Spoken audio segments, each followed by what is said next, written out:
in Chinese culture, an old legend which says that in the 10th century, the Chinese Emperor Yu ordered his favorite concubine to bind her feet and to dance in a beautiful flag.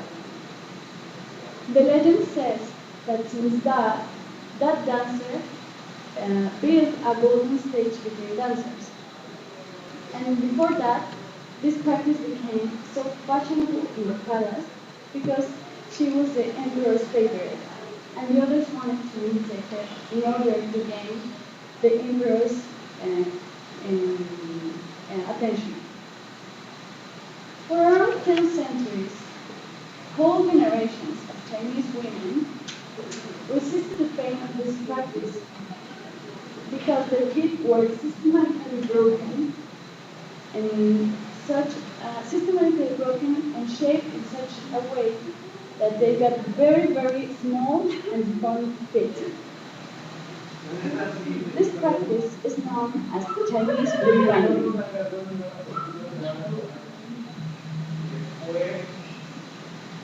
According to the story, the article, The Peculiar History of Chinese Binding, published in the National Geographic magazine, illustrates just one of the many different traditions in China.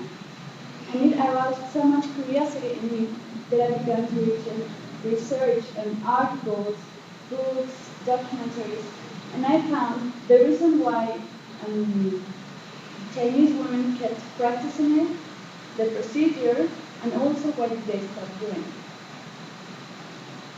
And I really want to share with you this interesting information. According to the story, foot binding started on the royal class, and then it spread throughout all over China, beginning in the south of the country, and then spread to the north.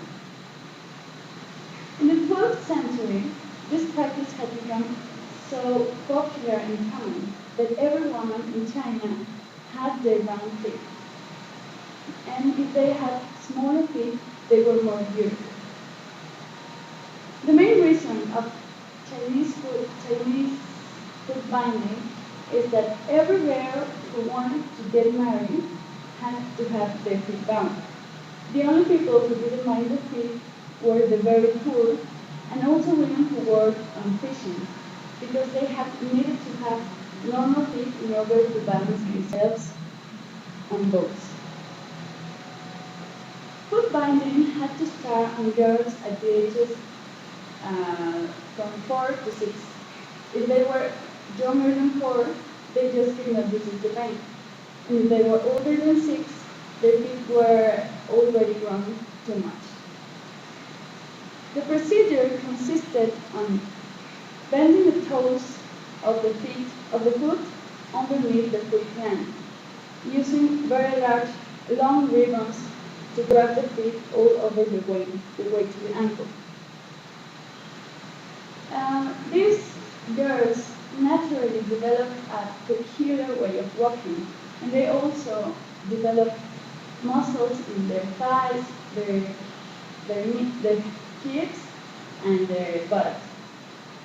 And amazingly, these characteristics became physically attractive to Chinese men of the era.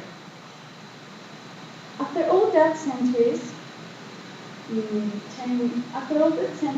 this practice came to its end when China began to be colonized, and Western people began to move to the country, and especially the wives of Christian missionaries became strong advocates against the practice of the Chinese foot binding. And they published pamphlets supporting the afflicted women. In 1949, foot binding was already gone, except in a few remote mountainous areas in the country. Nowadays, there still exist women with this kind of feet, but this kind of people is very rare to find these days. Now, the foot binding is just a painful memory in China, and a strong proof that women would do anything for beauty. Now ask yourselves, how far would you go for beauty?